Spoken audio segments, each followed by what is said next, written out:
I will there be light. A Course in Miracles Workbook Lesson number 73. Today, we are considering the will you share with God.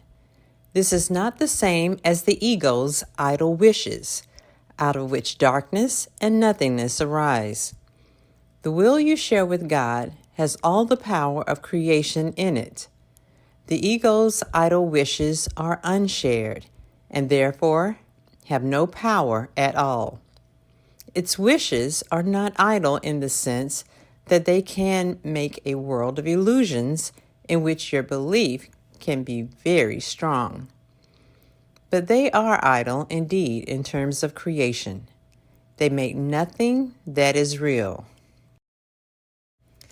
Idle wishes and grievances are partners or co-makers in picturing the world you see.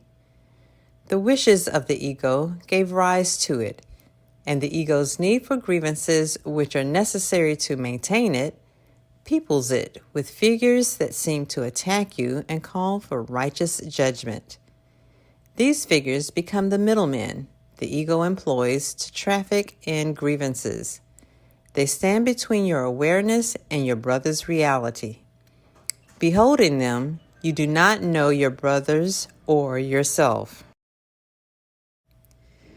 Your will is lost to you in this strange bartering in which guilt is traded back and forth, and grievances increase with each exchange. Can such a world have been created by the will the Son of God shares with his Father? Did God create disaster for his Son? Creation is the will of both together. Would God create a world that kills himself? Today, we will try once more to reach the world that is in accordance with your will.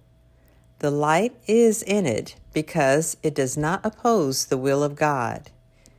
It is not heaven, but the light of heaven shines on it.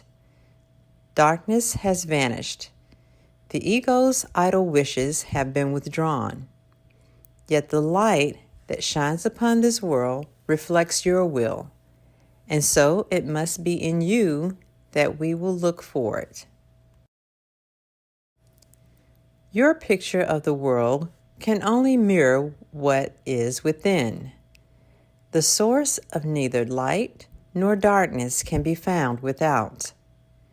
Grievances darken your mind, and you look out on a darkened world. Forgiveness lifts the darkness, reasserts your will, and lets you look upon a world of light. We have repeatedly emphasized that the barrier of grievances is easily passed and cannot stand between you and your salvation. The reason is very simple. Do you really want to be in hell? Do you really want to weep and suffer and die? Forget the ego's arguments, which seek to prove all this is really heaven. You know it is not so. You cannot want this for yourself. There is a point beyond which illusions cannot go. Suffering is not happiness, and it is happiness you really want. Such is your will in truth, and so salvation is your will as well. You want to succeed in what we are trying to do today.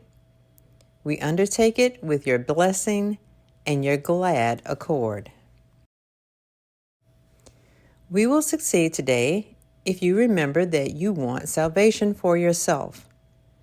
You want to accept God's plan because you share in it. You have no will that can really oppose it, and you do not want to do so.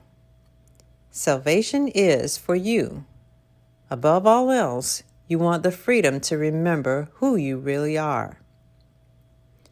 Today, it is the ego that stands powerless before your will. Your will is free, and nothing can prevail against it.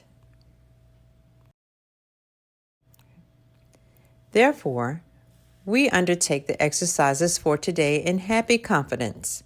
certain that we will find what it is your will to find, and remember what it is your will to remember. No idle wishes can detain us, nor deceive us with an illusion of strength. Today, let your will be done, and end forever the insane belief that it is hell in place of heaven that you choose. We will begin our longer practice periods with the recognition that God's plan for salvation, and only His, is wholly in accord with your will.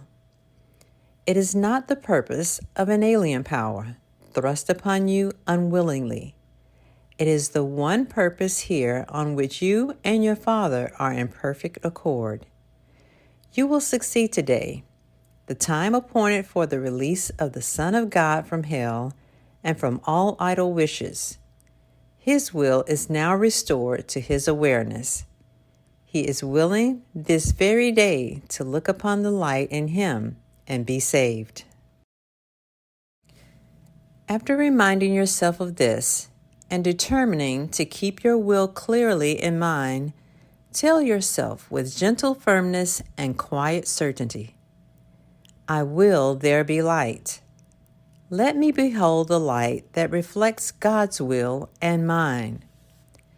Then let your will assert itself, joined with the power of God and united with yourself. Put the rest of the practice period under their guidance. Join with them as they lead the way. In the shorter practice periods, again, make a declaration of what you really want. Say, I will there be light. Darkness is not my will. This should be repeated several times an hour. It is most important, however, to apply today's idea in this form immediately you are tempted to hold a grievance of any kind. This will help you let your grievances go, instead of cherishing them and hiding them in darkness.